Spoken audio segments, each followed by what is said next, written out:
Everyone, and welcome back to another of my little solo review series for video games, of course, instead of movies. I'm your host as ever, Purple Midnight 8. Just again, me on my own. However, in the future, we will have some co-op ones that we will get to. But in the meantime, it's just me bringing a game that's a bit more recent than the Tomb Raider reboot. Everyone's heard of Tomb Raider, but maybe not this game. This is a little, I want to say, kind of indie game called Cult of the Lamb, of course, as you can tell.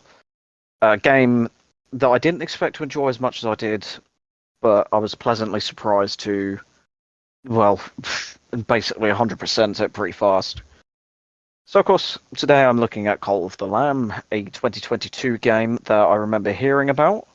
However, I completely forgot about it and it went under my radar for the past year until only a few months ago until it was on sale, and I was like, fuck me, I remember that game.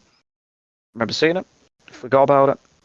So now I decided to buy it a couple of months ago, and here we go, doing a little review of it. So, of course, as opposed to our movie reviews, if you've seen any of those, we usually just go point by point of different categories of stuff to talk about. So I'll get right into that. It may be a bit strange at first, but it worked for the last one at least a little bit, so we'll try and see. So we'll get with the main story. The main story is kind of a background thing as opposed to the main game itself.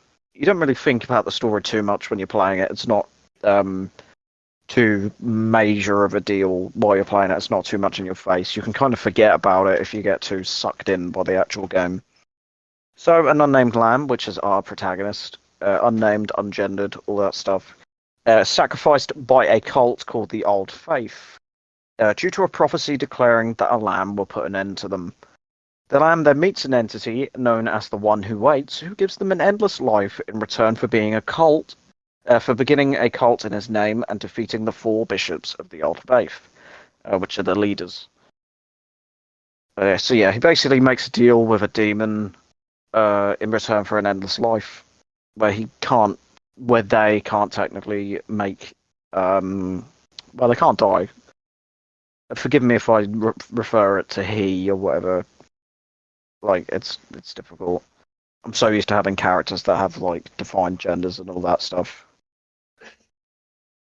So throughout each of the bishop's individual realms, the player will have to fight the minions of the Old Faith, mainly. Usually they're thematic to whichever realm it is. They're unique, different models, different attack patterns, that's all good stuff. Meeting new characters along the way.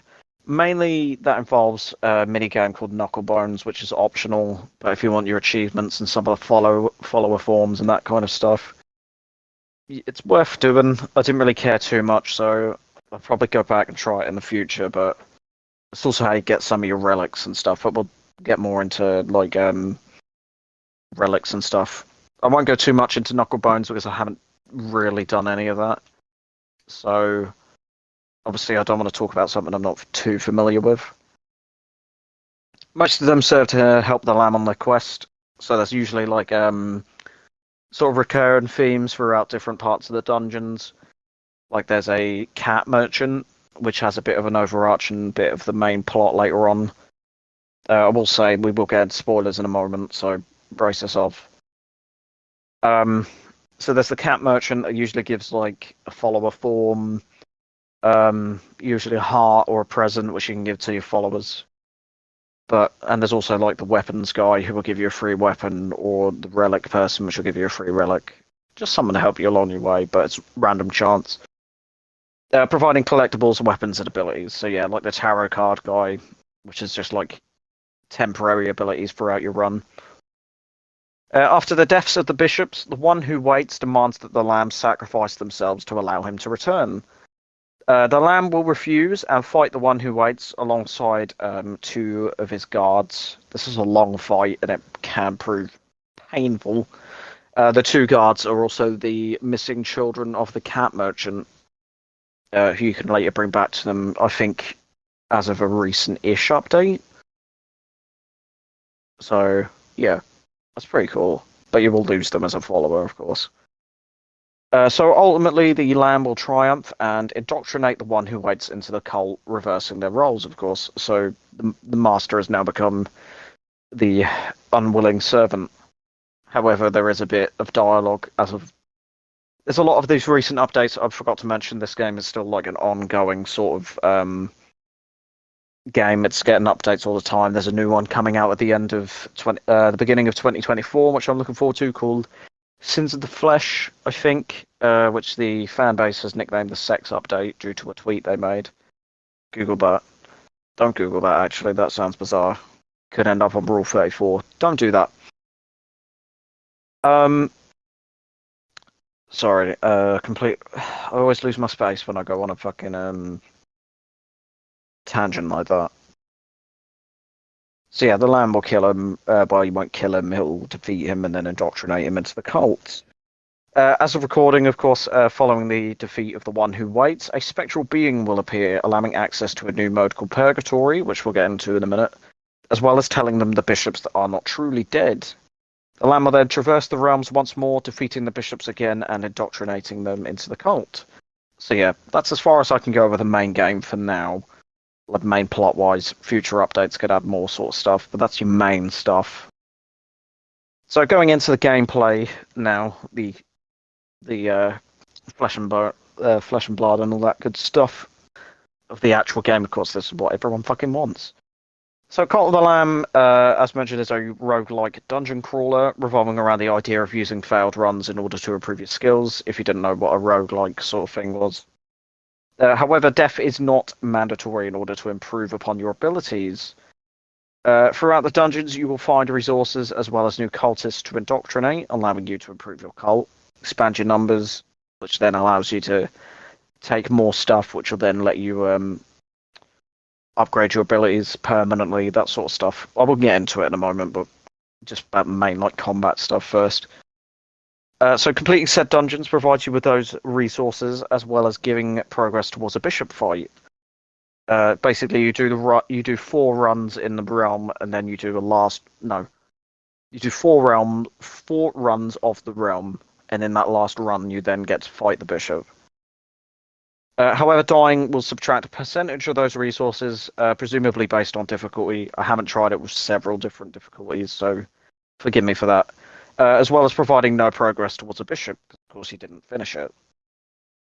So, as mentioned, the main way of upgrading your skills is to build your cult by recruiting as well as constructing buildings to help. For your followers, you will receive devotion, which is used to unlock new weapons, abilities, and buildings. Pardon.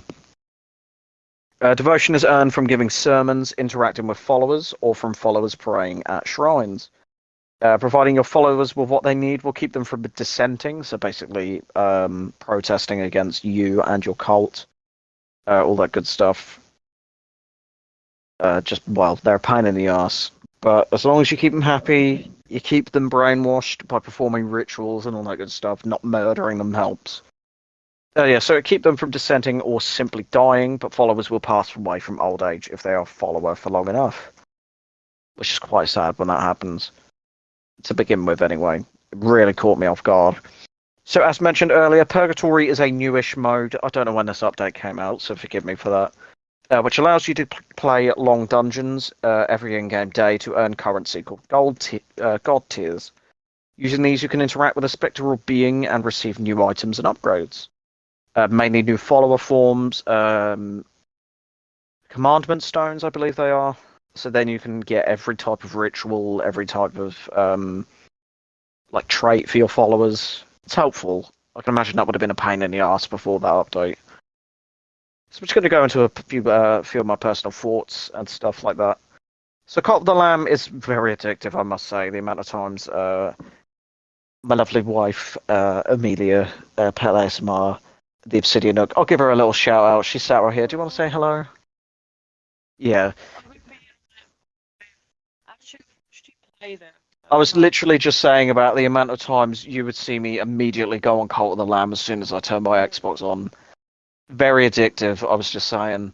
I did watch some You were morbidly curious about how freaky it is. But also, like when my first follower died of old age, and how heartbroken I was by it. I was like, no. Feel like You could, if a follower Or died, you can either bury them or you can cut them up and serve them to your followers. like Which I said to you because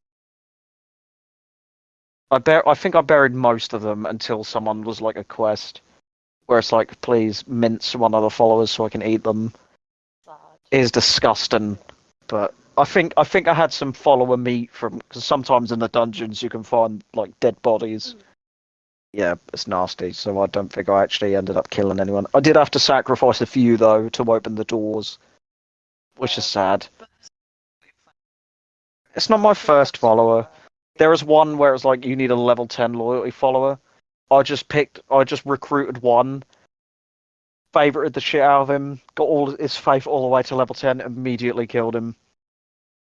I had no attachment to him though, because I hadn't like seen him day in, day out, like in my cult, eating food, coming to my sermons. I just fucking pushed him all the way up to max, like level 10 loyalty, axed that motherfucker. Yeah, but I had one that was already at level 10, but because I had him for so long, I just didn't want to kill him because I loved him. And he's still there. I think because I've put a necklace on him, that's increased his age, so he's like 90, but he's still going strong. have you mentioned I will go back. I did mention the new update that's coming next year. I did also mention that this is like a kind of review because it's still getting updates. But I said this is like at this time. Sorry, I am going to get back into this. I was just including my wife in this a little bit. So yes, as mentioned before that little side tangent, it's very addictive and highly enjoyable, providing a unique experience for each player. Because of course, there's the different choices of murdering your cult members. You can either like they either worship you or you worship them essentially. So you're either really lovely to them or you rule with an iron fist or you rule with a warm heart. But you can mess around a little bit in between. You don't have to play a certain way. Though I'm not usually a fan of this type of game, like the top-down sort of style, I have found it difficult to put it down if I can help it, easily singing over a day of gameplay and within a couple of weeks. It's just addictive, and there's so much you can do to get back in there. There's the different weapons, different abilities, different relics. There's so many things to keep you coming back in order to play more of it. The art style as well is both adorable and horrifying, mixing cutesy characters with a violent and dark world to inhabit.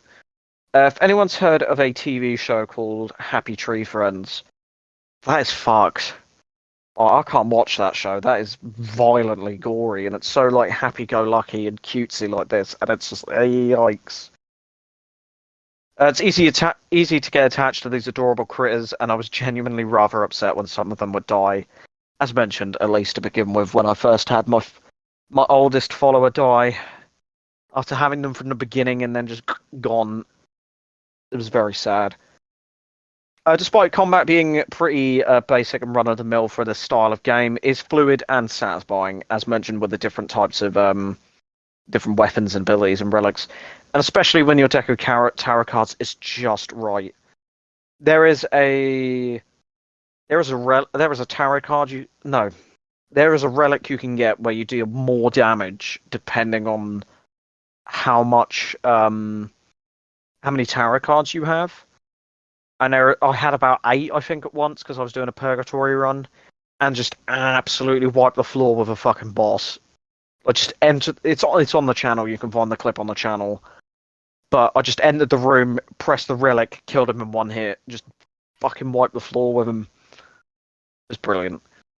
So yeah, I found myself constantly rolling around on the ground as it was faster than the pretty slow walk speed of the lamb.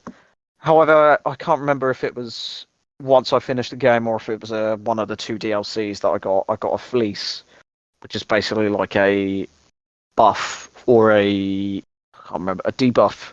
That's the word. I was thinking it was something more complicated than that.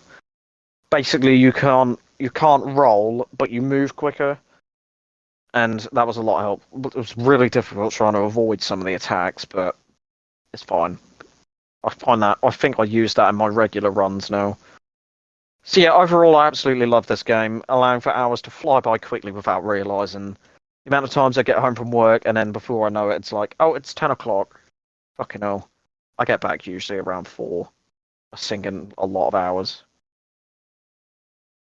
Yeah, so I was easily hooked as soon as I started playing. Like, it's so easy. Just pick the game up. You then get so interested in your cult. Like, you want to look after them. You're talking to your cult members. You're then going on your run. It's just addictive. It's so difficult. It's quickly become one of my favorite releases of the recent years. Considering the amount of shite that gets pumped out, that's not too difficult to beat. Unfortunately, it shouldn't be that way. So yeah, as I mentioned at the top, one more little thing. There's a new update in development and is set to release in early 2024, which I'm fucking looking forward to, because it's just so enjoyable. I love it. I should really jump on there again. I might jump on after recording. Who knows? But in the meantime, thank you for listening to my little review of this game. You wait, we will cover some shit ones in the future, but I've got some more positive ones to get through first. So yeah, thank you ever so much for listening to me ramble for, let's see, just under about a quarter of an hour, I think. Fucking hell, new record. But anyway, thank you ever so much. I've been your host, as ever, Purple Midnight, joined partially by Amelia. So thank you for giving a few little thoughts there. So I'll probably do another one in the future. These are unscheduled at the minute, but we've got a lot of stuff in the work, and it's fucking December, and there's a lot going on at the minute. So yeah, thank you ever so much for listening, and I will see you, God knows when, with something else. Bye bye.